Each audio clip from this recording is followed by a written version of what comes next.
Today we'll talk a little about realism, another movement in American literature.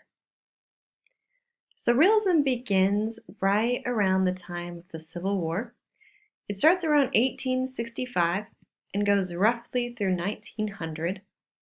And like all literary movements, it isn't like it just happens instantly or only during this time. It's sort of a spectrum. But it largely starts happening around 1865 because of the Civil War. So if you can imagine having a bloody war that's just within our own country of America, changes the way a lot of people start thinking about life.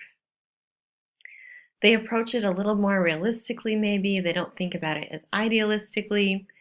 And so instead of transcendentalism, which focuses a lot on emotion, a lot on imagination, a lot on the individual, we get this sort of shift to trying to be more realistic about how things are.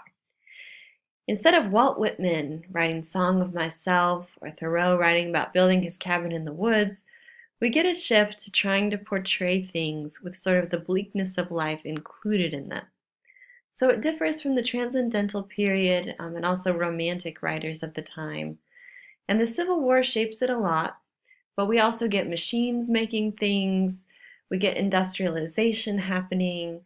Reconstruction tries to create laws to deal with the repercussions of the Civil War. So we have all these kind of social changes happening also. People are moving to cities during this time, and we do get all these advances in science, communication, and technology. So life in general starts changing a lot, and writers of the time period try to sort of reflect this in their writing. So some of the major characteristics of realism to be aware of: it sought to portray life as it really was, and it wanted to present its subjects or the people that it wrote about without a lot of emotion. It wants to be really objective. And by portraying life as it really was, we mean that it's going to show the really happy, pleasant, genuinely good parts of life, but also the banal, the squalorous, the unpleasant. It's going to show the good alongside the bad and try to be realistic. It also wants to show ordinary people doing ordinary things. So we don't get a lot of heroes, we don't get a lot of noble people. There aren't these really sensational plot lines that are unbelievable. They aren't these really big adventures. But instead, it's just about normal people kind of doing normal things. And that's its main subject matter. And I should say that characters are a lot more important to realism than plots. You might notice that authors are focusing a lot on developing kind of the psychology of characters and showing how they really think about things.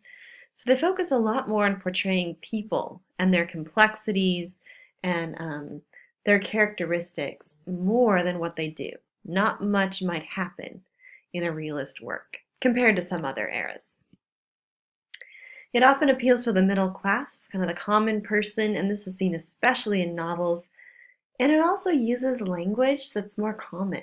It's everyday language and speech. Sometimes we call this dialects, where it's in a certain region and it's written exactly how people talk. So it doesn't use perfect grammar, it doesn't like the correct spelling of things, but it's written in the vernacular. And Mark Twain is known for this a lot. So these are some of its main characteristics. Here I do want to talk about its reputation. Some people kind of think of realists as being really negative and pessimistic, but here we have this French painting done around 1850, and it sort of supersedes the realism in the States.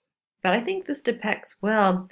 This is called the stone breakers, and here they're literally breaking stones. It's kind of this boring activity, but you can see that it's strenuous. You can see that it's difficult for the man to kind of hold up a stone.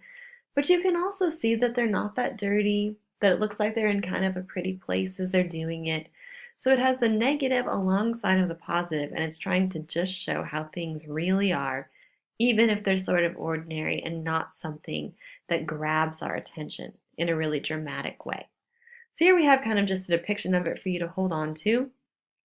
Some important American realist writers. Mark Twain is one of the most very important early ones.